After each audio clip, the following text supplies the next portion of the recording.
desse assunto aí. E um outro comentário, um outro resuminho que eu fiz para vocês, tá? É o módulo 3 e módulo 6. Ontem vocês falaram, nossa, o módulo 3 cai tantos por cento, o módulo 6 tantos por cento. Então, pode cair até 40% da prova no módulo 3 e no módulo 6, tá? Até 20% de cada um. Não que caia 20%, mas é de 15 a 20. Então, de 30% a 40% da prova está nesses dois módulos. O módulo 3, ele é mais, digamos, mais pequeno do que o módulo... ele é mais grande do que o módulo 6, né? O módulo 3. O que cai no módulo 3 que vocês têm que prestar atenção? Instrumentos de renda fixa e instrumentos de renda variável. É só isso, na verdade, tá? Só que aí dentro tem um monte de coisa, né? Por exemplo, instrumento de renda fixa. Eles querem saber o que cai, todas as características principais dos produtos, né? Que são a LCI, a LCA, o CDB, as debêntures, as incentivadas e assim por aí vai. Aí, em todos os produtos tem risco, né? Tem índice, tem deságio, tem ágio, tem duration e tem FGC, em alguns outros não. E tem tributação, então é isso que você tem que saber. Na renda variável, o que você tem que prestar atenção? Ações, BDR, ADR, volatilidade, liquidez, preço, proventos, mercado primário e secundário, IPO, bolsa, governança, escola de análise e por aí vai. Nos derivativos, a gente falou bastante, né? Contratos e precificação de opções. No COI, prestar atenção na instrução CVM 569, que fala do COI.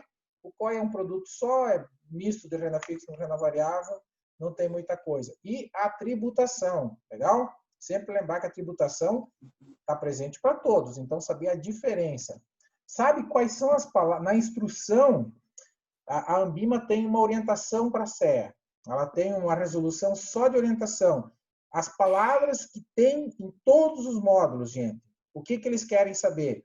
Você tem que ser capaz, depois de estudar esse assunto, de explicar, entender, calcular, analisar, distinguir, interpretar e definir. E essas são as palavras que mais aparecem, que mais eles usam, tá?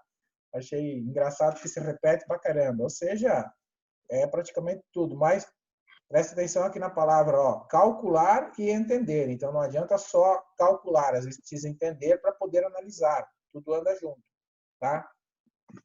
No módulo 6, o que cai no módulo 6? Né? E o que precisa ter atenção? Estatística aplicada, né? Então, aqui vocês têm média, moda, mediana, variância, desvio padrão, covariância, correlação e o R2. Risco e retorno, né? Aqui, mercado eficiente, né? Calcular o retorno esperado. Seleção de carteiras, negócio lá da fronteira de risco, risco sistemático e não sistemático. Aqui fala esse negócio da carteira de Markowitz. Modelo de precificação de ativos, a gente falou sobre o CAPM, CML, alfa de Janssen e risco de mercado. Alocação de ativos fala-se de diversificação, correlação, balanceamento de carteiras e perfil do investidor. Acordo da Basileia, 1, 2 e 3. Né? Hoje eu não consegui trazer questões da Basileia, mas deem uma olhada nisso. Pode cair uma ou duas questões da Basileia, 1, 2 e 3. E gestão de risco, né? Daí a gente tem lá o VAR, o Sharp, o Error, Stop, Trainer, né? Tudo isso associado com a questão de gerenciamento de risco. Tá bom? Isso aqui é só um comentário à parte aqui. Vamos para o que interessa, né? Primeira questão de hoje. Olha só, temos aqui questão sobre ADR e BDR, beleza? Analisem aí e me respondam. Já volto. Deixa eu só mostrar a porta aqui para não atrapalhar.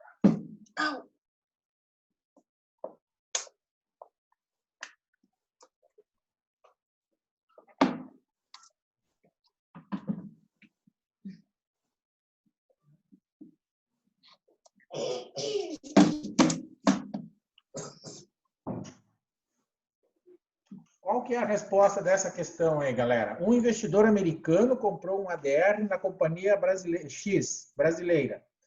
O que a gente pode afirmar aqui como certo? Letra C? Letra C. Não, acho que é a D. Não. Meu Deus. Querem tentar de novo? Eu acho que é a B. B de bola ou... B de Bilson. Isso, agora melhorou a tua resposta. Ó, pessoal, a letra A não é por quê? Porque quando você compra... Quem que compra um ADR, né? O ADR é negociado, ó, o A é de América, então é negociado lá nos Estados Unidos, né? O ADR é negociado nos Estados Unidos de uma empresa de fora dos Estados Unidos. Isso é o ADR. O BDR é negociado aqui no Brasil de empresas de fora do Brasil, tá? Quando você compra, o investidor americano comprou uma ADR, ele não manda dinheiro para o Brasil, tá? Porque ele compra lá na Bolsa Americana. Então, ele não precisa mandar dinheiro para o Brasil. Então, está errado por isso. Ele não precisa mandar para cá para comprar negócio no Brasil. Tem os mesmos direitos que o acionista que comprou as ações da companhia brasileira. Sim, essa aqui é verdadeira. Por quê? Porque o ADR e o BDR têm os mesmos efeitos das ações. Então, ele se torna um acionista. Ele tem direito a dividendos, bônus de subscrição, bonificação, tudo igual como se fosse um acionista da empresa no Brasil. A letra C não é porque está dizendo que ele comprou um título de dívida. Gente, o ADR e o BDR se equivalem a ações. Quem compra ações se torna sócio da empresa. Título de dívida é debêntures, nota promissória, LCA, LCI, são títulos de dívidas emitidos por bancos ou por empresas, né? Quando a empresa emite o banco emite um CDB, ele está se endividando, por isso que se chama título de dívida. Quando o governo emite uma LCA, uma LFT, uma LTN, o governo está se endividando. Isso faz parte do passivo da empresa, tá bom? Então, título de dívida é diferente de ações, mercado de renda variável, né? Onde você se torna sócio da empresa, tá bom? E isso não faz parte do passivo da empresa, isso está lá no patrimônio líquido da empresa, né? Se você comprou um CDB e o banco quebrar, você tem direitos, na verdade, você pode requerer na justiça a devolução desse dinheiro. Agora, ações não. Se a empresa quebrar, você perde, né? Na verdade, que nem eu falei esses dias que eu comprei ações aí da Oi, né? Se a Oi não der certo e a ação começar a cair e vira zero, eu vou perder o meu investimento, na verdade, né? Então, não tem o que fazer. E é que nem aconteceu aquela vez com as ações da OGX, né? E a letra D não é porque ele está dizendo que investiu em um título emitido por um banco brasileiro, com lastro em ações de uma empresa americana. Primeiro, não é empresa americana, é empresa brasileira. Segundo, ADR não é emitido por um banco, ADR é emitido pela empresa, tá certo? Então, está errado por isso. Está tudo errado. Letra B de bola, parabéns para quem respondeu letra B. Muito bem, muito bem. Entenderam? Entenderam? ADR e BDR. Tem mais uma questão sobre BDR daqui a pouco que é bom prestar atenção. Beleza? Agora uma questão sobre tributação, questão bem fácil, tributação em fundos de investimentos. Aqui, ó. Qual que é a resposta certa? Um fundo que possui menos de 67% em ações que fica aplicado por 20 dias, cobra quais impostos, respectivamente? IOF, imposto de renda? IOF primeiro, imposto de renda depois? Isso. Letra D. Letra D. É isso aí mesmo. Letra D de dado. Por quê? Porque ficou 20 dias aplicados, então tem IOF. IOF. Isso, 20 dias tem IOF, então, beleza? E como tem IOF, cobra primeiro o IOF, beleza? E imposto de renda. Por que imposto de renda? Porque provavelmente ele teve lucro, né? Nesse caso, ele vai pagar quanto de imposto de renda? Eu estou emendando. 22,5. Quanto? Não. 20? Não, 22,5. Não, 22,5. 22,5. Por quê? Porque até 180 dias Porque é 22,5. é curto prazo. Né? Beleza? Não vai conseguir. Aqui não importa se é curto ou longo prazo. Aqui nós estamos falando de um fundo que possui menos de 67% em ações. Então, ele é um fundo normal, né? Agora, eu vou fazer outra pergunta. Se fosse um fundo de ações, que tem mais de 67% em ações, quanto que ele pagaria de imposto? 15% no resgate. 15. Perfeito, 15% no resgate, tá bom? Eu estou fazendo 3 perguntas numa só, na verdade, né? Então, se fosse um fundo de ações, que tem mais de 67, 15% no resgate. Como é um fundo normal, ele vai pagar 22,5%. Ele vai pagar IOF e 22,5%. 22,5% sobre o rendimento, tá bom? Beleza? E se fosse um fundo de ações, ele vai pagar 15% no resgate. No fundo de ações, ele vai pagar 15% no resgate e IOF? Ou só? Não tem. Não, sem IOF. Perfeito, vocês estão ligados, então tá bom. Lembrem-se disso, né? Esse assunto é fácil, mas é bom sempre relembrar. Ações não têm IOF nem risco de crédito, né? Como eu disse antes, você se torna sócio, então não tem risco de crédito. Beleza, galera? Beleza? Ô, Cláudio, só uma dúvida. Nesse ali, se fosse 15%, ele cobraria só sobre o lucro, né? Sim, só sobre o lucro. E os 22,5% também só sobre o lucro. Ok. Não confunda, eu não gosto muito dessa palavra lucro, eu prefiro ganho de capital. Porque em ações você tem ganho de capital. Porque o lucro é o dividendo, e o dividendo é isento. Tá bom, Mayara? Aham, Só para não confundir. certo. Boa noite, Jéssica. Oi, boa noite. Desculpem o atraso. Boa noite. Hoje estamos todos atrasados, não tem desculpa não. Eu também. Me perdi hoje. É que teve a live, eu falei, né? Começou mais tarde, eu vi que você estava lá, obrigado. Sim. Foi joia. Acabei me atrasando um pouco, mas está tudo certo. Obrigado por ter vindo aqui também. Outra questão Bora. pedida aí pela Débora é a classificação CVM, né? Então vamos lá. Classificação. Os fundos de investimento classificados como cambial, renda fixa e ações, de acordo com a CVM, são diferenciados pelos seus riscos, são diferenciados pelo administrador, possuem as mesmas regras de tributação ou não podem ser destinados a investidor qualificado? Letra A, diferenciados de acordo com o risco. Isso, exatamente. Questão fácil também, tá certo? Mas é bom a gente prestar atenção nas outras, né? Fundo cambial, renda fixa e ações, né? São as classes. Qual que é a outra classe? Tem 4. Cambial, renda fixa, ações e multimercado. Multimercado. Multimercado. Perfeito, tá? Então, fica ligado nas classes, fica ligado na questão, né, dos percentuais, né? Esse multimercado não tem percentual mínimo, né? O cambial tem a 80%, né? 80%, tá? Renda fixa também a 80% e ações é 60% aí? No mínimo 67%. Isso, 67%. Beleza? Esses são os mínimos que tem que aplicar na classe, né? Esse aqui não tem mínimo porque ele aplica em várias classes. Renda fixa tem uma subdivisão, né? Que são os fundos lá. De longo e curto prazo. Tem o curto curto prazo, Prazo. referenciado, né, Mayara? Ah, O prazo referenciado, o próprio cambial é um fundo, na verdade, de renda fixa, né? Que a renda fixa é uma classe grande, né? O cambial e o simples, tá bom? Tá? E dívida externa também. O simples, curto prazo. Desculpa, o cambial não tem nada a ver. Falei besteira. É dívida externa, que é parecido com o cambial. E o dívida externa, exatamente. Então, esses aqui, é bom lembrar dessas classes, tá?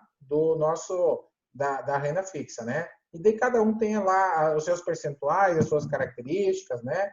Mas, em regra geral, é 80, 80 e 67, né? Regra geral.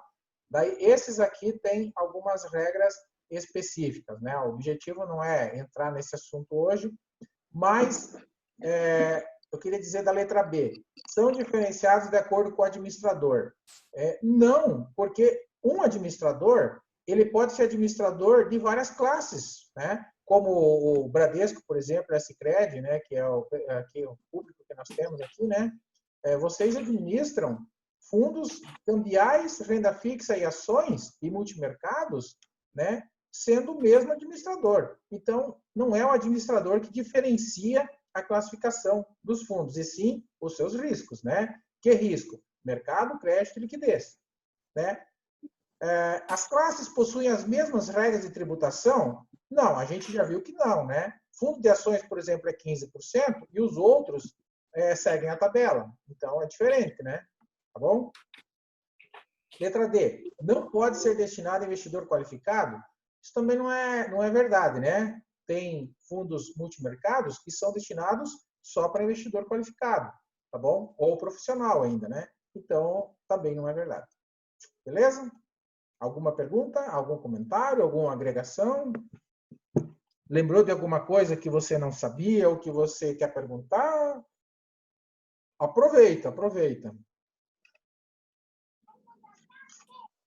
Professor, eu não sei nem o que perguntar. Tá, beleza. Wilson, você está aí ainda?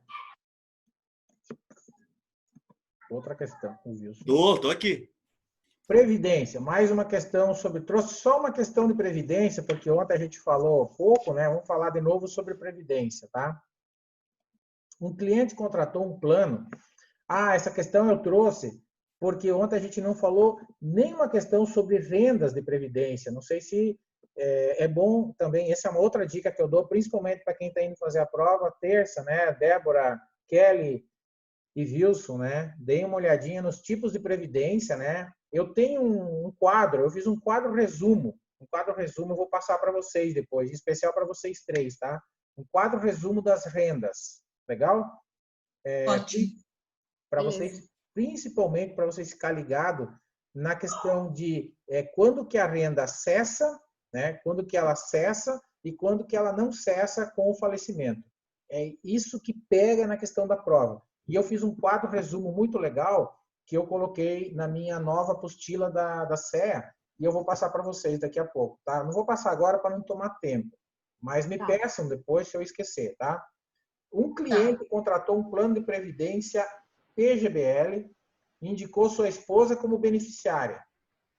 Passou 20 anos e ele tinha 500 mil e resolveu pegar e transformou o benefício em renda mensal temporária, tá? Vocês sabem que a gente tem a renda mensal, a renda temporária e a renda vitalícia, né? Algumas são vitalícias, algumas são temporárias.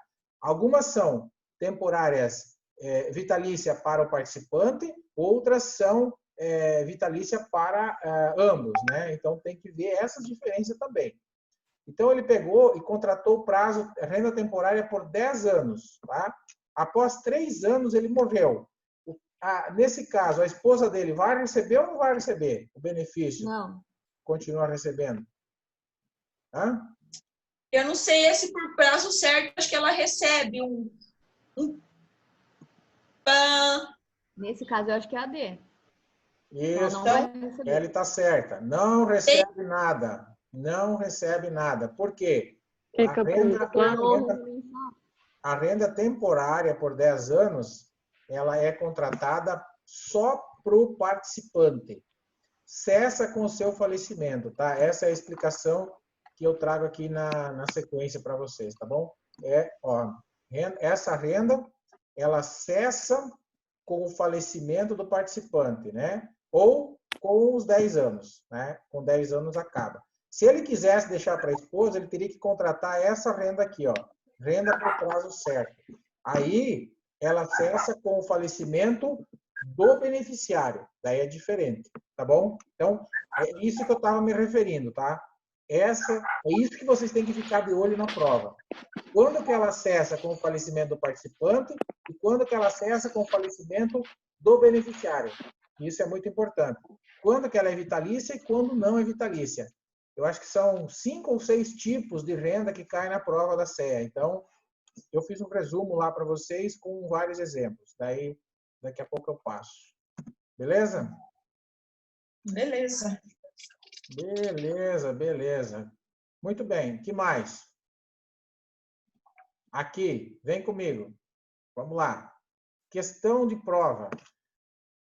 Agora vamos falar dos módulos aí que vocês me pediram, né? Vocês me pediram várias coisas e eu fui fazendo. Se a cada elemento de um dado conjunto de números forem adicionadas 2 unidades, então a média, daí, média e desvio padrão, estatística.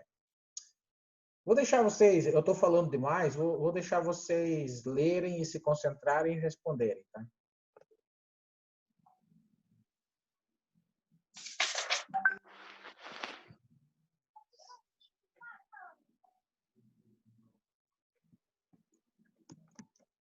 Enquanto vocês pensam, deixa eu desligar o meu WhatsApp aqui, senão fica fazendo barulhinho. Isso é chato.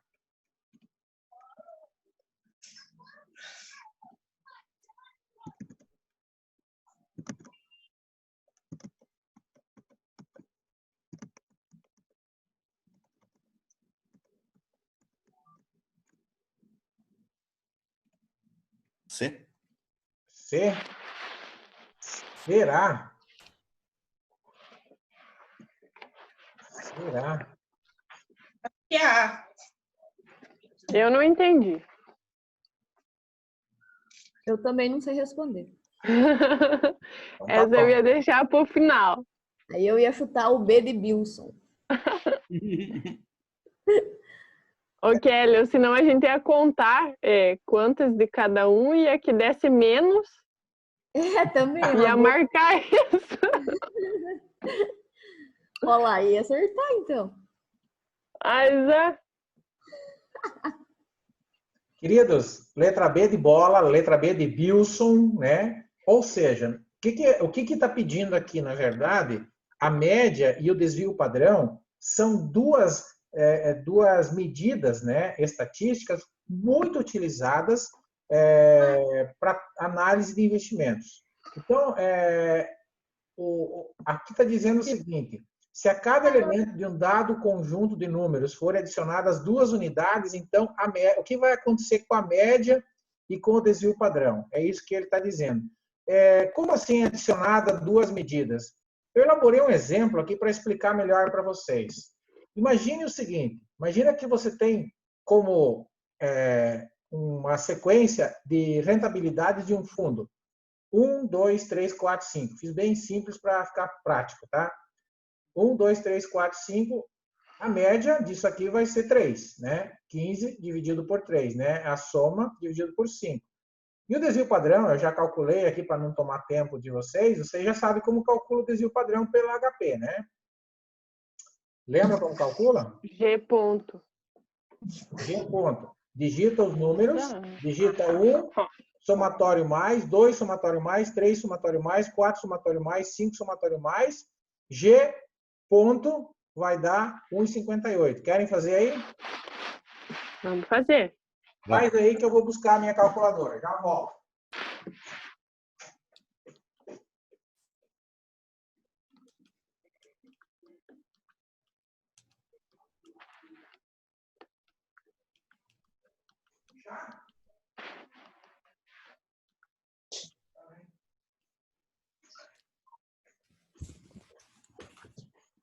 Bateu.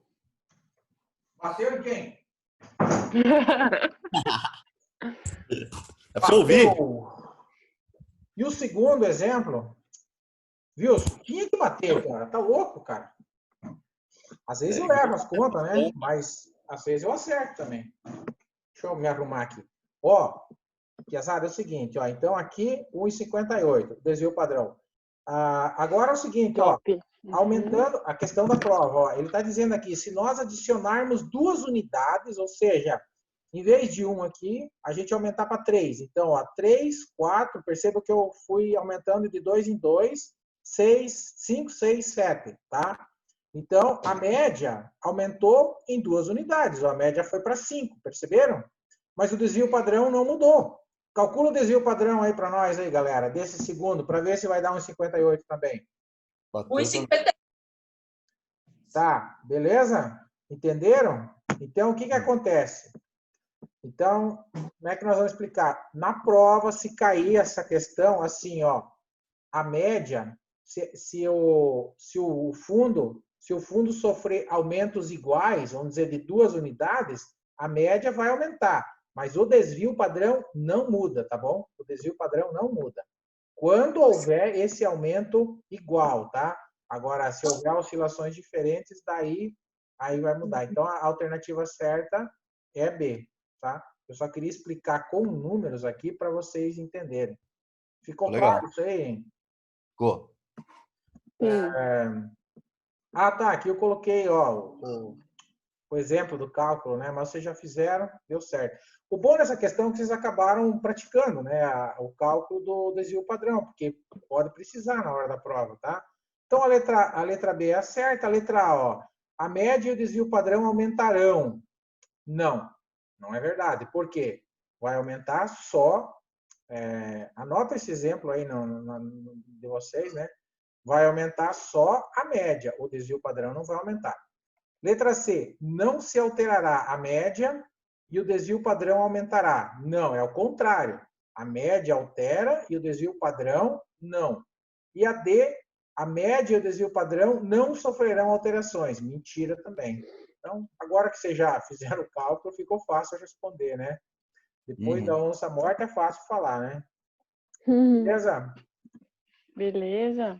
Beleza é o que me falta, mas vamos em frente, né, Débora? A Débora matou a vontade hoje de falar sobre... Gostei da tua... Tem que descascar mais e desembalar menos. Essa é boa. É boa. Até ela gostou, que ela não sabia. Meu pai fala muito isso. Mas é verdade, gente. Nossa, a gente tem que se alimentar melhor. No mercado de câmbio flexível, onde o Bacen não intervém, o saldo das contas internas e externas é superavitário. O que isso significa, meus queridos? No mercado de câmbio flexível, onde você não intervém. Valoriza a moeda local. Eu acho que valoriza a moeda local.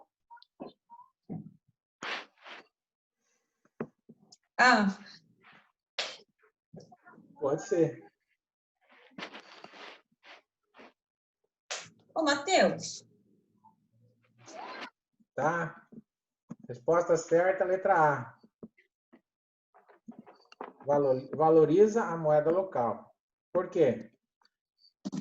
Aqui tem vários conceitos. Primeiro, que o mercado brasileiro trabalha com câmbio flexível, né? Que é aquele câmbio que o Banco Central ele não intervém ou intervém muito pouco no câmbio, né? Para deixar o mercado decidir, né?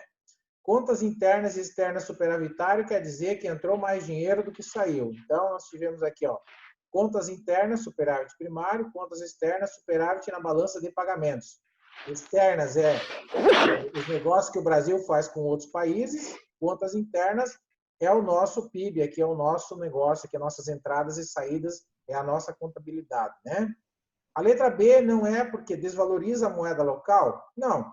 Se está tendo mais entrada de dinheiro do que saída, na verdade, está valorizando a nossa moeda. Quer dizer que mais pessoas estão trazendo dinheiro para o Brasil. Quando começa a sair dinheiro mais do que entrar, aí sim seria a letra B. Então, se vocês quiserem colocar um comentário aí na letra B, coloca assim, que para desvalorizar a moeda local, tem que sair mais dinheiro do que entrar. Beleza? E na letra A, entra mais dinheiro do que sai. A letra C não modifica as reservas. Tá, o que tem a ver essa pergunta com reservas internacionais? Gente, a reserva internacional ela é composta justamente pelas entradas de dinheiro de outros países. Porque quando uma empresa vende para o exterior e precisa receber em dólar, quando essa empresa do exterior paga para a empresa brasileira, onde vai parar esse dinheiro? Lá no Banco Central. O que o Banco Central tem que fazer? O Banco Central tem que comprar esses dólares e pagar para a empresa brasileira, tá certo? Então, essas transações internacionais mexem com a reserva de dólar brasileiro, ou aumenta ou diminui, né? Então, nesse caso aqui, iria aumentar as reservas internacionais, tá? Então, sempre que nós tivermos um superávit nas contas externas e internas, a reserva internacional aumenta. Então, a letra C e a letra D, eu já responderia assim, ó. Isso aqui aumenta as reservas internacionais, tá bom? E se você não entende o que é reserva internacional, anota aí e dá uma olhada no que é reservas internacionais com mais cuidado, tá? Pode cair na prova. Beleza? Beleza? Beleza. Voltando aqui, então, para a próxima questão. Hoje eu não coloquei... Vocês estão conseguindo acompanhar no que eu mandei aí, então, né? Sim. Eu não coloquei número na minha, mas na de vocês tem número, né? Mas isso não importa. Olha para a questão aí, bora fazer esse negócio. Oi, tudo bem? Um fundo de investimento em ações, cujo indicador de desempenho, benchmark, é o IBRX. Tem escrito em seu FIC, né, seu formulário de informações complementares, que a estratégia é ativa. Então, o risco de mercado absoluto e relativo, respectivamente, qual que é desse fundo?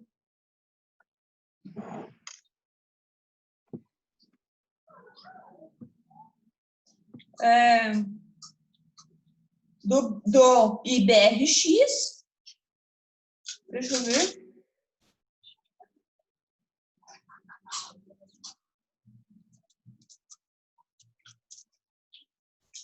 Acho que é a B. B de bola. Acho que é. B de Bilson. De novo. É muito B, cara. Ele colocou para aparecer o Bilson. Letra B, por quê? Letra B, por quê? Né? O IBRX representa o risco absoluto, que está pedindo aqui, ó, tá? E o outro está representando o risco relativo. Está pedindo o quê? Absoluto e relativo. O IBRX representa o absoluto, então é aquele que você está vendo. E o relativo é em relação ao próprio IBRX, que é o benchmark, na verdade, né? Então, o risco relativo é o fundo versus o IBRX. Então, correspondem, respectivamente, do IBRX e ao fundo ter pior desempenho do que o próprio IBRX. Aí a letra A não é por quê? Para quem ficou em dúvida com a letra A, nós temos aqui a letra A. Do IBRX e do fundo ter pior desempenho do que a concorrência. Não, não é com a concorrência. É em relação ao indexador, ao benchmark. Da taxa de juros e ter pior desempenho. Não, não é da taxa de juros, é do fundo. Da taxa de juros e do CDI ter pior desempenho do que o IBRX. Não, não é da taxa de juros, é do fundo. Então, é isso, por isso que está errado a letra D. Não é da taxa de juros, ia ser, é do fundo. Escrevam aí, do fundo. Né? Sempre que fala em risco relativo, é o fundo ou o investimento em relação ao benchmark. Sempre ter isso em mente, tá certo? Eu sei que vocês já sabem isso, mas nunca custa falar. Próxima questão. Tracking error. Tracking error é uma medida que dá o quê? Bem fácil. É o C, deslocamento em relação ao benchmark? Acho que é. É mais aderente ou menos aderente? Isso, se é aderente, se não é aderente, se está deslocando ou não está deslocando. Então, questão certa, letra C. Beleza? Por exemplo, vou dar um exemplo prático aqui, ó. E aí vocês vão anotando aí no material de vocês. Então, vocês têm aqui rendimento do benchmark, 1,5%. Rendimento do fundo A, 4,3%. Rendimento do fundo Y, 1,4%. Tá? Qual que está mais aderente ao benchmark?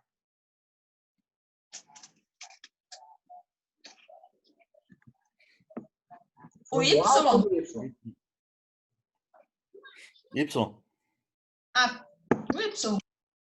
Isso. O fundo Y, por quê? 1,4, 1,5. Ele está mais aderente, ele está mais próximo, tá certo? O fundo A, 4,3. Outra pergunta. Qual desses dois fundos, esse e esse, qual desses dois tem o menor tracking error? Menor tracking error? O Y. Exatamente. O Y tem o menor tracking. Por quê? Porque ele está mais próximo. Quanto mais próximo, menor menor o tracking error. Ou seja, qual fundo está mais aderente? O Y. Qual fundo tem o menor erro? O Y. Qual fundo está mais longe do benchmark? O A. Qual fundo tem maior risco? O fundo A, porque ele está mais longe, tá? É sempre assim. Então, resposta certa é a letra C. O deslocamento, ele mede o deslocamento de uma carteira em relação ao benchmark. Por que não é o A? Porque o A, gente, o que mede o risco de uma carteira? Ou Gestão de risco, o Sharpe, o Trainer, o desvio padrão também. desvio padrão. O Sharp não. O Sharp mede a relação risco-retorno. Tá? É outra coisa. Cuidado com essas respostas. O que mede risco é desvio padrão e beta. O resto, não. Tá? O que mede risco é desvio padrão e beta. O beta mede o risco sistemático e o desvio padrão mede o risco de um ativo ou de uma carteira. A rentabilidade esperada de uma carteira, você mede... a perda máxima, como é que você mede?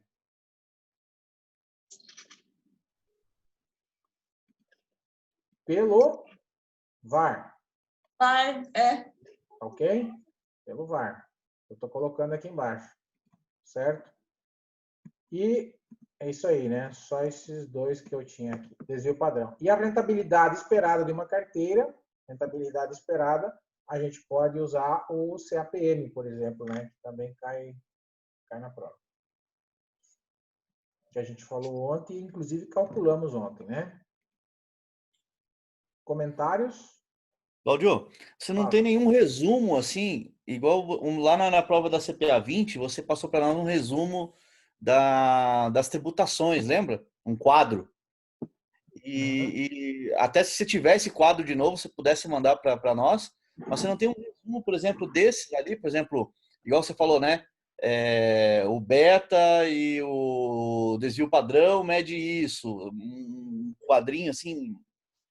Cara, eu tenho esse quadro pronto. Eu fiz esse quadro a semana passada para colocar na apostila. Eu mando sim. Só deixa eu anotar para mim não esquecer. Quadro resumo. Desses do VAR, do desvio padrão, é isso, né? E se tiver aquele da tributação, aquilo lá me ajudou da outra vez.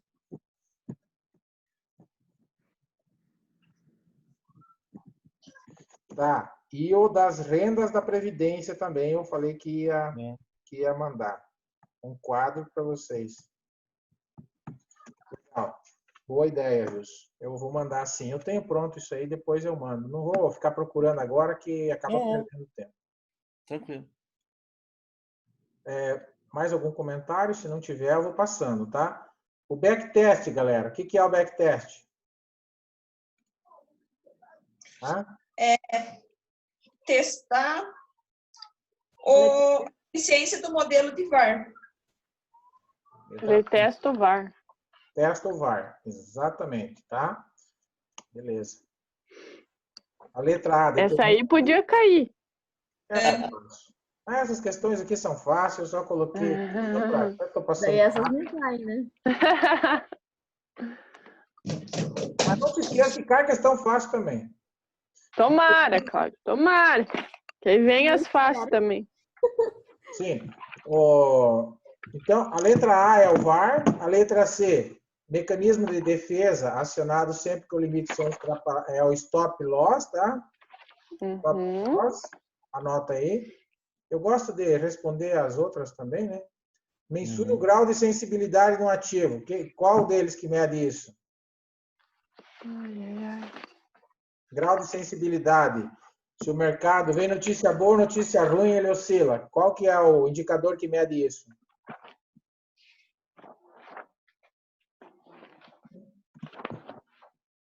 Não sabe? VAR, stop loss e o backtest, beta. Beta, muito bem. Que coisa. Sensibilidade. Beleza?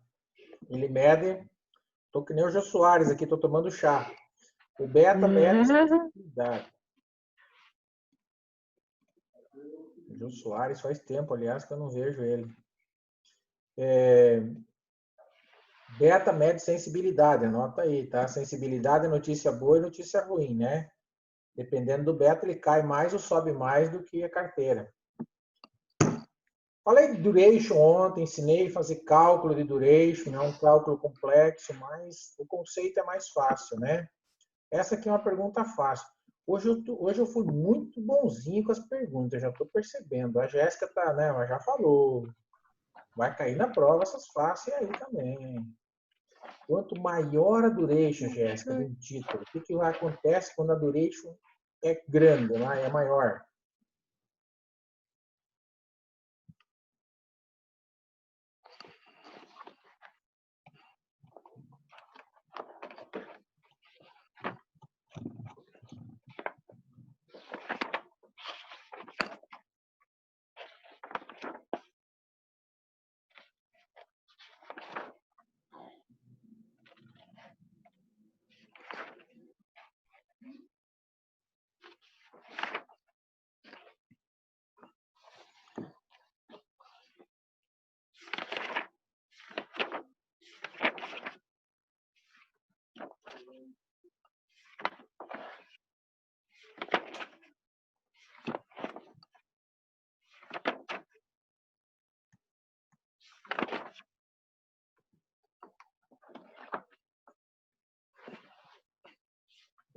Bem, muito silêncio não é bom. A letra B, maior risco diversificável?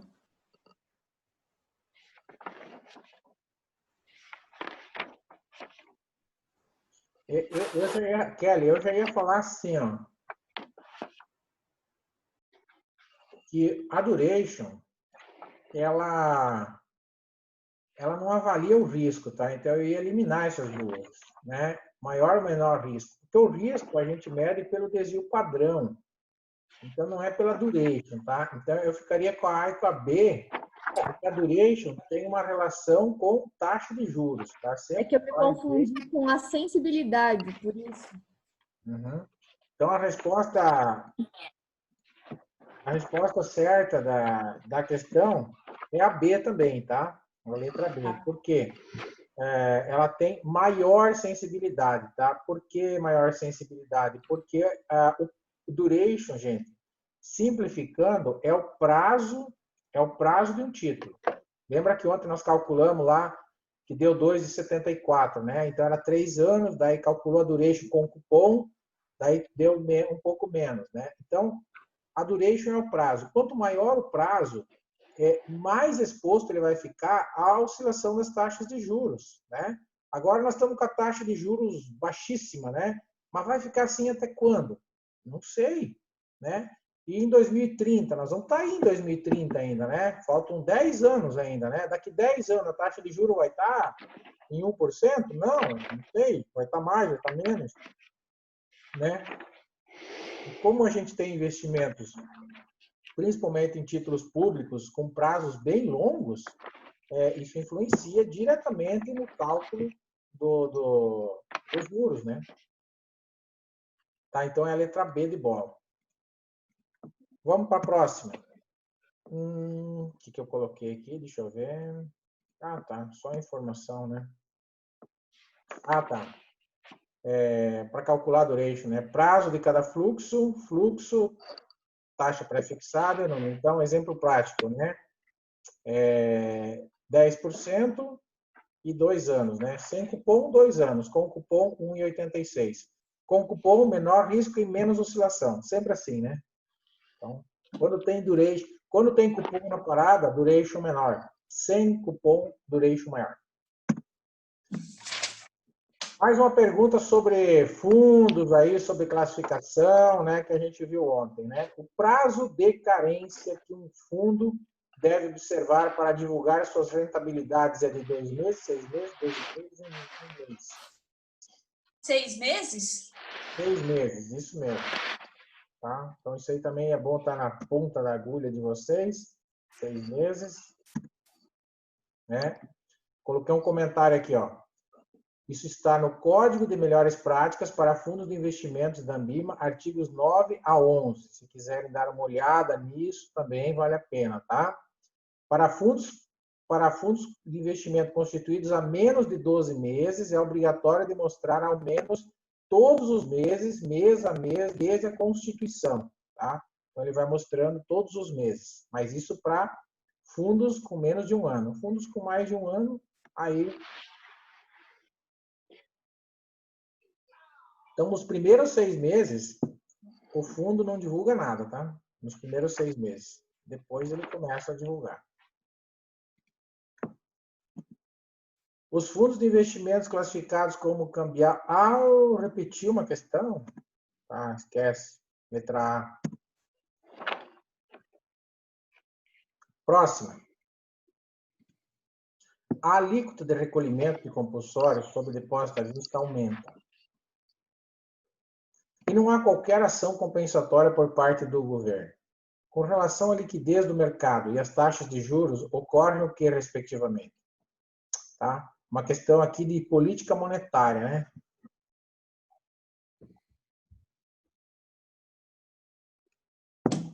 Isso aqui é do módulo 2, mas é boa também. Liquidez reduz, né? Eu também acho. Agora a taxa de juros. Porque ele tira dinheiro do mercado, né, de circulação. Aham, porque aumentou o compulsório, vai ficar mais dinheiro retido, exatamente. Então, a liquidez... É o suficiente para todo mundo, daí aumenta a taxa. A liquidez aumenta, então a liquidez diminui, né? Diminui, Então, não e é aumenta a a letra taxa. A e não é a letra D. Concordam? Sim. Tá. Ficamos com essas duas. Agora vamos analisar taxa. O que vai acontecer com a taxa de juros, Débora? Vai aumentar. A taxa de juros vai reduzir ou aumentar? Aumentar. Por quê? Porque reduz a oferta de crédito. Isso aí. Reduz a oferta, então a procura vai ser maior do que a oferta e isso vai causar provavelmente uma elevação nos juros, né? Verdade, tá bom? Letra C de casa. Tudo bem? Tá? Então tem que fazer aqui a questão. Primeiro analisar a liquidez, depois as taxas de juros, porque a pergunta pede o respectivamente, tá? Aqui, cara, cuidado com essa pergunta na prova, porque aqui pode cair. Aqui caiu o aumento do compulsório, mas poderia cair aqui a diminuição do compulsório causa o quê? Aí seria o contrário. Ao contrário. Né? Seria o contrário. Elevação. Seria, como agora nós analisamos a letra C, seria elevação e redução. A resposta certa seria a letra D, né? Se fosse diminuição. Diminuição do compulsório. Tá? Se fosse diminuição, seria a letra D. Tá? Beleza? Beleza. Isso aqui também vocês têm na apostila. Ai, vocês estão com a apostila do Edgar, né? Então tá.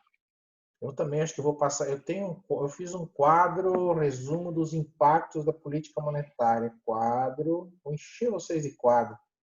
Quadro resumo da política monetária, tá? Eu fiz um quadro resumo com os impactos na liquidez, na taxa de juros, na inflação e no PIB, tá? Porque impacta tudo isso. E o que impacta? Não só, eu ia falar agora, não só o recolhimento compulsório, impacta também a questão do redesconto, não sei se vocês lembram, né? O redesconto, ele também causa impactos na liquidez. Né? E o que é o redesconto? Aquele empréstimo que o Banco Central faz para os bancos. Então, vai causar impacto também, vai aumentar ou diminuir a liquidez, depende da atitude, né? Se a taxa do redesconto, se ele aumentar a taxa do redesconto, né, vai acontecer a mesma coisa do que acontece com o compulsório. Se ele aumentar, vai aumentar a liquidez. Se ele aumentar a taxa do redesconto, vai diminuir a liquidez. Se ele diminuir, vai aumentar a liquidez, é a mesma coisa. E tem mais um detalhe aqui ainda que nós temos que pensar, que é o open market, né? que é a compra e venda de títulos públicos. Lembram disso? Isso também impacta na liquidez do mercado financeiro e nas taxas de juros, né? O governo entra comprando ou vendendo títulos públicos. Beleza? Então tá. Eu já anotei aqui, depois eu passo o quadro resumo, mas fica a dica também para dar uma olhadinha aí na questão da política monetária. Eu resolvi uma questão hoje que ele tinha esses itens e perguntava qual o Banco Central teria o objetivo atingido mais rapidamente, né? Open Market. Open Market, é. Isso. Essa pergunta é muito normal. E qual que é a mais, que dá mais retorno mais rápido? Efeito mais rápido? Open Qual Market. é a medida? Open Market? É, mais rápido. O mais ágil é o Open Market. Por quê, Débora? Quando o governo mexe em taxa de juros, demora para chegar o resultado na ponta, na verdade, né? E você comprar e vender título público é todo dia e é na hora. O governo, a liquidação é em D0 e online, ou seja, o governo te paga o dinheiro na hora. Então, a liquidez, ela se dá na hora, tá? Então, o negócio é muito mais... a agilidade se dá nesse sentido, tá entendendo? Legal, interessante comentar. Isso aí eu não saberia responder. O investidor que tem dinheiro no título público e ele quer sacar o título público, ou seja, vender, ele vai lá no Tesouro Direto ou na corretora dele e vende o título e já pega o dinheiro e já vai pagar conta, já vai fazer compras. Então, a injeção de dinheiro no mercado pela venda ou compra de título público é muito mais rápida, né? É muito mais veloz. Por isso que o Wilson falou do Open Market, tá? E Open Market é compra e venda de títulos públicos, né? Mercado aberto, né? Vamos dizer assim, é o compra e venda de títulos públicos. Que título público? LTN, LFT, NTN, aqueles títulos que a gente falou já durante aí. Apesar que daqui a pouco eu vou trazer questões de títulos públicos aqui, daí a gente vai falar mais sobre isso. Bacana essa questão, né? Questão de política monetária sempre cai. Liquidez, quantidade de dinheiro em circulação. Mais liquidez, mais consumo. Menos liquidez, menos consumo, que é o que está acontecendo agora. Não tem dinheiro circulando, não tem consumo. O que diminui a liquidez? Aumento do compulsório, como um percentual maior do dinheiro dos bancos ficará retido no Banco Central, tá? Isso aqui que eu falei que depois eu vou passar um resumo para vocês, daí fica melhor. Essa questão da nota de 200, a gente não tem como saber se ele está pondo mais dinheiro no mercado, né? Porque ele pode estar tirando também, né? Não, aqui não ele não está botando mais dinheiro no mercado, ele está simplesmente Trocando, né? um comentário ruim sobre isso, né? Dizendo que o governo quando o governo começa a emitir dinheiro e cédulas maiores, ele tem dois significados, mas um significado é que o dinheiro está desvalorizando. Tá? Esse é um significado.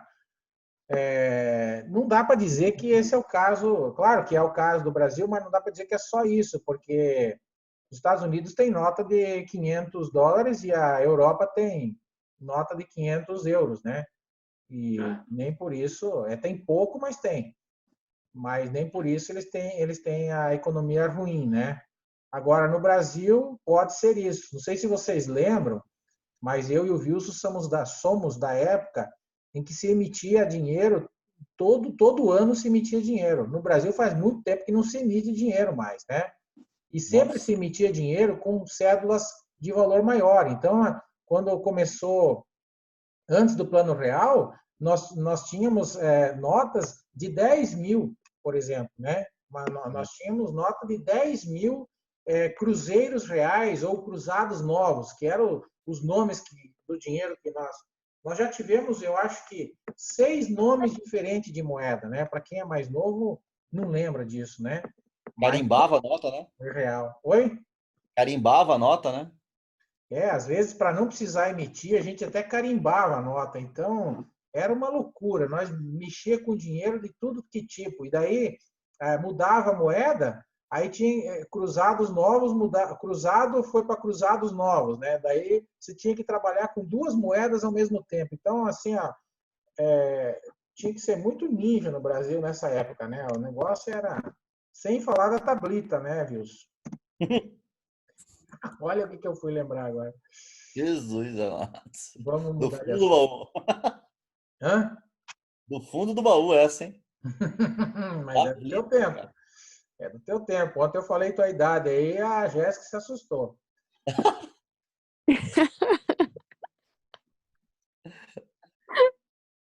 Meus queridos, Você tá quietinho aí, só pra você. meus queridos, mais uma questão. Um cliente desistiu de aplicar em um fundo referenciado ao ler o seu FIC, que este fundo poderia aplicar recursos em derivativos. O gerente do banco o convenceu a aplicar no fundo, alegando que os fundos passivos não podem investir em derivativos e que esta informação só estava escrita no prospecto por exigência da Anbima. A afirmação do gerente do banco está correta ou incorreta? Primeira coisa. Depois. Incorreto. Risca A e B. Então, incorreta. A e B não é. Vamos às incorretas. Letra C. Pois somente os fundos alavancados podem investir em ações. Letra D, incorreta, pois fundos referenciados podem investir em derivativos desde que seja para hedge, né? Então, essa é a resposta certa. Letra D, D de dado. Tá bom? Nós temos que pensar, quando a gente fala em derivativos, a gente tem que lembrar que derivativos, ele serve para alavancagem ou para proteção da carteira. Nos fundos de renda fixa, ele só pode ser usado para proteção da carteira. Como assim para proteção, Cláudio? Cara, lembra do produtor de soja, do produtor de milho, que a gente deu vários exemplos no curso, né? Esse cara, ele tem o soja, ele tem medo que o preço caia. É a mesma coisa de um gestor de fundos. Ele tem dentro do fundo um monte de ativos, não tem? Ele tem lá ações da empresa A, da empresa B, da empresa C, ele tem debêntures das empresas, ele tem CDB de banco, tem LCA, tem LCI, tudo junto no fundo. O medo dele é que os preços caiam, né? O medo dele é que venha um monte de investidor, que nem agora aconteceu, e resgatem os seus títulos, e ele precisa vender esses títulos a toque de caixa para fazer dinheiro, para pagar o investidor, e aí esses preços eles vão sofrer desvalorização. Então, é para isso que se faz hedge, justamente para cuidar da outra ponta, né? Para que, se acontecer alguma coisa, para que ele esteja protegido, né? Então, ele não faz hedge de tudo, mas de uma parte ele faz hedge. Como agricultor, ele faz hedge da parte dos custos, né? Então, cobrir os custos, o resto ele deixa no risco. O fundo faz isso também. Fundo que não faz hedge, né? É um fundo de mais risco, que nem foi aí falado do caso das ações, né? Fundo hedgeado, são fundos que a gente fala hedgeado, são fundos que têm proteção. Então, são indicados para investidores conservadores, investidores que não querem correr grandes riscos de acordo com o seu perfil, tá bom? Essa é a ideia. Hedge, derivativos.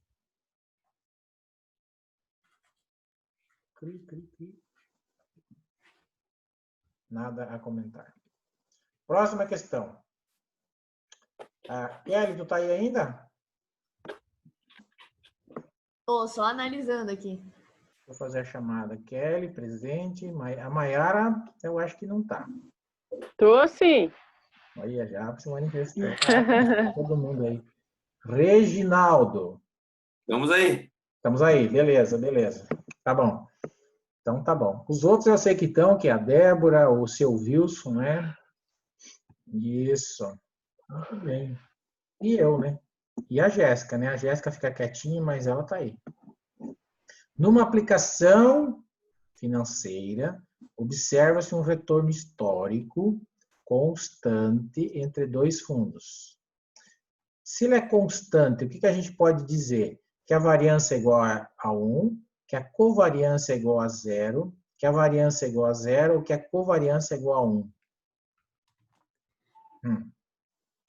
Agora Agora é assim. A. A? Por que A? Porque ele acompanha. É constante. Vai ser um.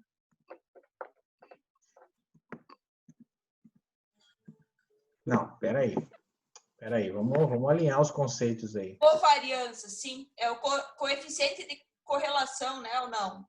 Ó, covariância é a mesma coisa que correlação, tá? Quando a covariância e a correlação é zero, significa que os ativos não têm correlação nenhuma.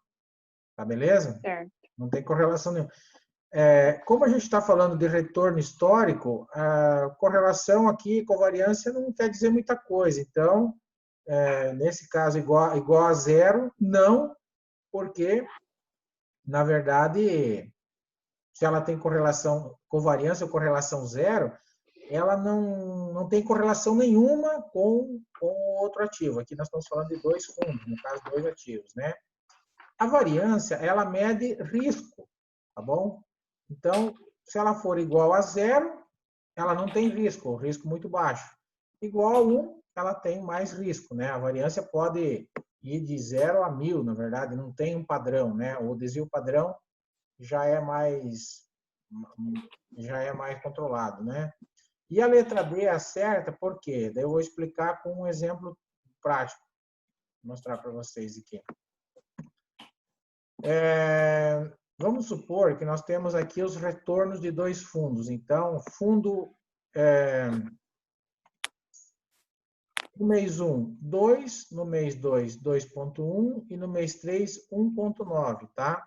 Se nós pegarmos esses três retornos e calcularmos o desvio padrão, ele vai ser 0,10. Se nós calcularmos a variância, vai ficar em 0,01, né? Elevar o desvio, ou seja, nós vamos pegar, elevar o desvio padrão ao quadrado, chega na variância, né? E a covariância e a correlação é 1 daí, né? Se nós fizermos os cálculos. Então, para um fundo que tem retornos constantes, a covariância é igual a 1, ou a correlação é igual a 1. Por quê? Eles têm retornos constantes porque eles têm um retorno muito próximo, muito parecido. O que é uma correlação ou covariância positiva 1? Que eles andam juntos e na mesma direção. Ó, 2, 2,1, 1,9, tá vendo? Eles andam juntos e na mesma direção. Rendimentos bem próximos, tá? Por isso que a resposta é essa. Então, eles têm rendimentos constantes, tá? Constantes quer dizer constantes, iguais, próximos, sempre dá a mesma coisa, tipo o CDI, né? Que oscila muito pouco, sempre dá mais ou menos a mesma coisa. Então, o CDI com o fundo de renda fixa provavelmente tem uma correlação próximo de 1, provavelmente, né? Pelo seu tipo de comportamento. Outra questão. Durante um período de 3 dias. 1, 2, 3. Observe-se o comportamento de 3 carteiras de ações. Carteira A, carteira B, carteira C. Esse aqui é o Ibovespa. Conforme tabela abaixo, sobre o desvio padrão, podemos afirmar o quê? Tá? Então, vamos analisar aqui o desvio padrão. Bem, aqui vocês podem calcular o desvio padrão de cada carteira, né, que fica mais difícil e não precisa. Ou vocês simplesmente, eu vou dar uma dica mais rápida, calculem a distância entre o menor e o maior. Tá? Por exemplo, aqui a distância entre o menor e o maior é 2,5 para 1,30. Então, 2,50 menos 1,30 vai dar 1,20. É isso? 1,20. Tá? Quanto maior essa distância, maior o risco. Aqui, 4,50 menos 2,34. Não, tá errado a minha conta. Tem que somar aqui. Aqui vai dar borracha neles. Aqui vai dar Aqui vai dar 3,80. Porque ele sai do negativo e vai para o positivo, né? Né, Wilson? Isso. 4,50 mais 2,34. 6,84. Esse aqui, ó. É como se fosse um desvio padrão às avessas, mais ou menos, né? E o carteira A, 0,26 mais 0,50. Está entendendo o que eu estou fazendo ou não? 0,76, tá? Ou seja, essa aqui é a distância entre o menor e o maior. Ou seja, quanto maior essa distância, maior o risco, maior o desvio, tá? Então, eu calculei o desvio aqui do maior para o menor, tá bom? Não é o desvio padrão, mas é o desvio. Se você jogar na calculadora, na HP aí, vai dar acho que vai dar um número diferente, né? Deixa eu ver aqui. Se eu calcular o desvio da carteira C, que é o 3,80, vamos ver quanto que vai dar. 0,50, somatório mais, 1,30, CBS, somatório mais, 8,50, somatório mais. Vai dar 1,90, né? Vai dar diferente, mas fica abaixo, né? Ou seja, agora ficou fácil para responder, né? O que a questão quer saber, galerinha? A questão quer saber, ó, esse é o símbolo do desvio padrão. Qual que o desvio padrão é maior? B. Deixa eu voltar aqui. B. B. Então, qual que é a resposta certa? BCA. D de dado. Desvio padrão de B é maior que o de C e maior que o de A. Certo? Então, resposta certa, letra D. Muito bem. Entendido? Cara, fiquem preparados para calcular o desvio padrão também, se for o caso. A forma do desvio padrão, eles vão passar. Né? Eu tinha feito o cálculo aqui. Eu tinha feito o desvio padrão também? Nossa. Nossa Senhora, olha só. 1,90, 3,42, 8,80. Percebe que os números são diferentes, mas a ideia é a mesma. Ó. O A é o menor, o B é o maior e o C é o intermediário, né? Os números são diferentes, mas esse aqui é o desvio padrão das três carteiras. Então, fique preparado. Lembra que é o G ponto, né? A forma vocês vão ter lá, então não se preocupar muito com a forma. Muito bem. Essa é para Kelly, né? Kelly, tô brincando, mas a Kelly que falou da Cal e da Put naquele dia. Não, agora deu para entender. Já melhorou, entendi. Espero que melhorou, né? O entendimento. Mas nunca é demais falar de Cal e Put, porque cai bastante. Mas eu deixei a mesma questão de ontem, tá? Vocês já responderam ela ontem. Mas eu coloquei de propósito, porque ela é muito boa. E as coisas de ontem para hoje podem ter mudado também, né? Vamos ver se vocês lembram.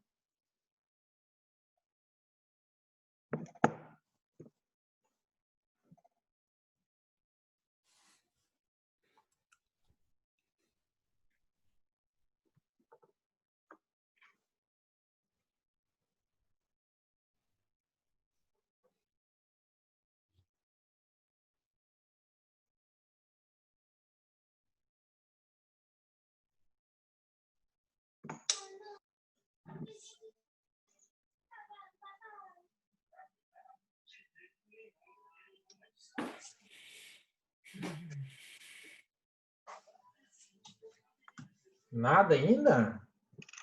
Eu sei. C? Vamos lá, então. 1 e 2 está certo. Fala. C de Cláudio.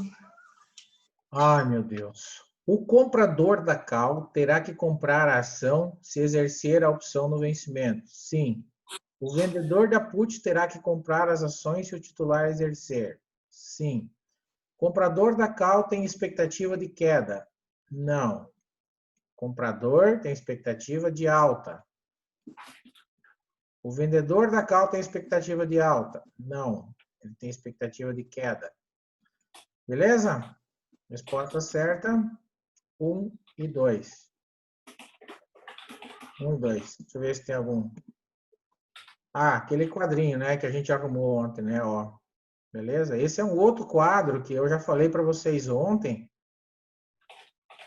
que é bom, dá uma olhada.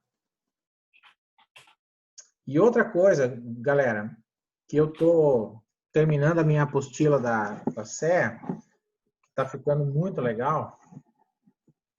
E todas as minhas apostilas agora, dos 3 cursos, vão virar e-books e eu vou pôr na Amazon para vender por lá. E daí, quem quiser comprar impresso ou PDF, tá, vai estar lá.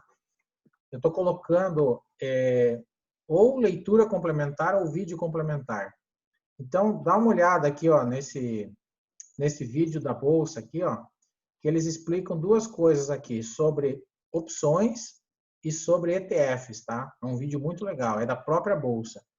Eu procurei selecionar vídeos, não peguei vídeo assim de corretora para ficar fazendo propaganda de ninguém, nem de banco, peguei só de instituições. Ou eu peguei da Ambima, ou eu peguei da Suno, da Nord ou da Bolsa, direto da fonte, tá? Então,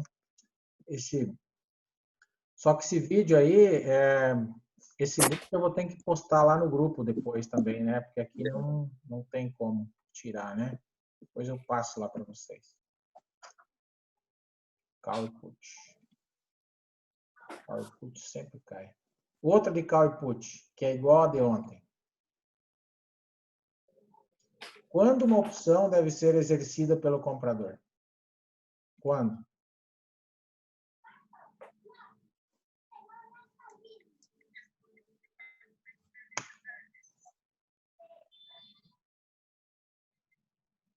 Compara o preço de exercício com o preço de mercado. Sempre assim.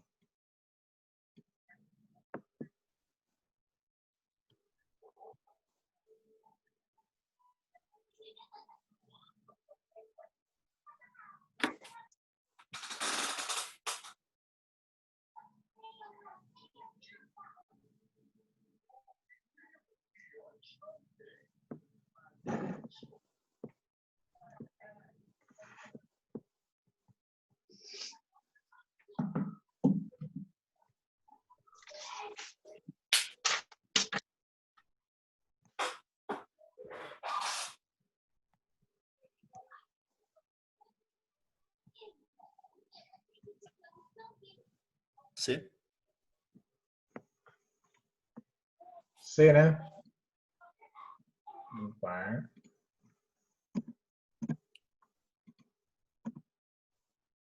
C? B. Você tirar a crença que eu tinha no B, cara. Não tô acertando uma, mas... Estava dando muito B. Então, vamos lá. Ó.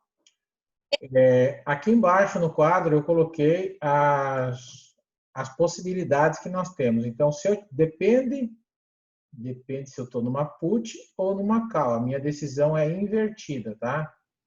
Então, se eu estou numa call, só vale a pena eu exercer se o preço à vista for maior. Se eu estou numa put, é ao contrário, só vale a pena exercer se o preço à vista for menor. Então, aqui ele está dizendo assim, ó, o preço no mercado à vista de uma put for maior que o preço do exercício.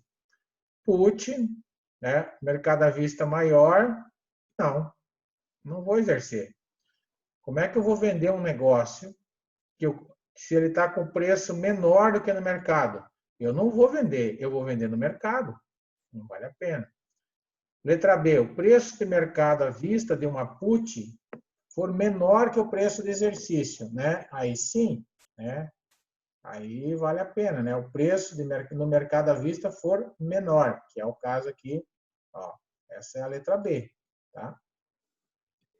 O preço à vista está menor, ou seja, no mercado está menor. O meu, que é o preço de exercício, está maior. Então eu vou vender pelo contrato que eu fiz lá atrás, entendeu? Esse é o caso, porque eu estou querendo vender alguma coisa. Se eu quero vender alguma coisa, o preço que eu combinei tem que estar maior. Concorda? Senão eu não vendo. Então a ideia é essa, de exercer ou não exercer, tá? Sempre comparar o preço que eu combinei com o preço que está valendo no mercado. Na CAL é o contrário. Então, ó, o preço à vista no mercado da CAL for menor, ele exerce. Não. Quando o preço no mercado à vista é menor, ele não exerce. Tá? Ele não exerce, não vale a pena. Certo? Porque se eu quero comprar uma coisa, aí é o contrário. Tem que estar mais, o meu tem que estar mais barato que o mercado. Se está mais caro, eu também vou comprar no mercado. Eu não vou exercer o meu. E o contrário também é verdadeiro, né? Se o preço do exercício estiver menor e eu estou querendo comprar, que é uma CAL, aí eu vou exercer, porque o meu preço está menor.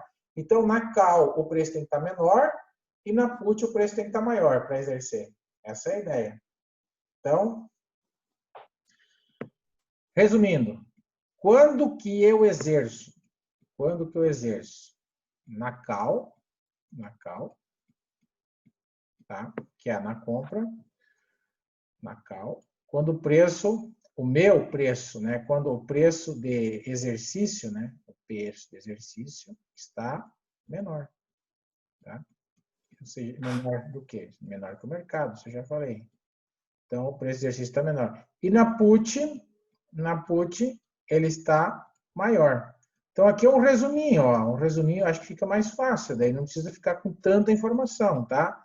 Na CAL, eu exerço se ele está menor, na PUT eu exerço se ele está maior, tá bom? Então, CAL, para saber qual que é menor e qual que é maior, lembra que ó, o CAL, o C de CAL vem antes da PUT, então ele é menor, né? Ele vem antes da PUT. Só para fazer uma analogia, tenta criar uma analogia aí para você não se atrapalhar na hora de decidir. Outra questão. Agora sim, com relação a títulos públicos, né? Títulos públicos. Um tesouro pré-fixado, que é uma NTNF, tá? Que tem cupom, porque a LTN não tem cupom.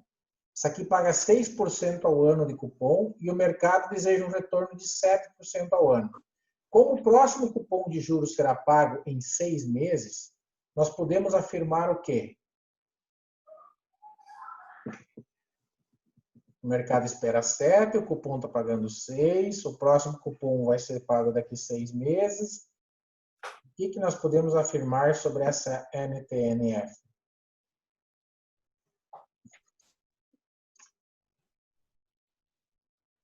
Será negociada com deságio? Deságio ou ágio, você falou? Deságio. Deságio. Porque está sendo menor, né, do que o esperado. É isso aí, Mayara. Parabéns. Letra D, então, né? Isso. Letra D. Essa é a resposta. Ó. Por que deságio? Porque como a taxa de juros do mercado subiu, né? Porque de 6 para 7, né? O título é pré-fixado e a sua relação é inversa. Então, o PU dele vai cair, tá? Ou seja, vai ser negociado com desconto, com deságio, tá? Porque, ou seja, quem vai querer comprar um título que paga 6 se o mercado está pagando 7, né? Então, se ele quiser vender o de 6, ele vai ter que dar um desconto, tá? Então, deságio, desconto.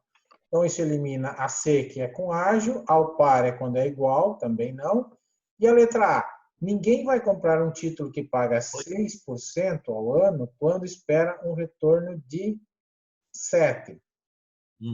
Espera um retorno de 7%. Não é bem assim, né?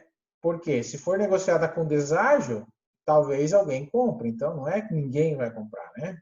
Talvez alguém compre negociando com deságio, né? Tá bom? Então, o negócio de ágio e deságio também cai na prova pra caramba.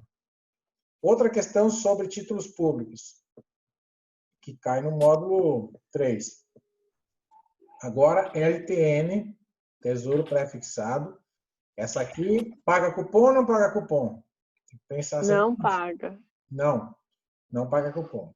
Então, ele foi comprado por R$ 789,71 dia 12 de junho de 2017, com vencimento em 1/1/2020. Ou seja, prazo dele 641 dias úteis, contados a partir da data com valor nominal de R$1.000 no vencimento. Então, R$1.000 valor futuro. Qual a rentabilidade no período e ao ano desse título? Tá? No período de 641 dias e ao ano. Qual que é a rentabilidade? Eita.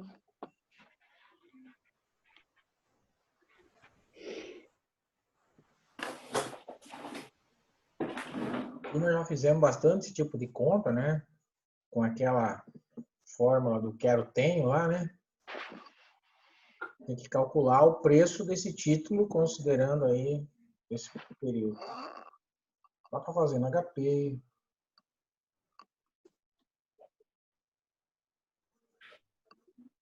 Letra A. Ô, louco. Letra A, é isso mesmo. Letra A. Parabéns. Letra A. Muito bem. Então vamos aos cálculos.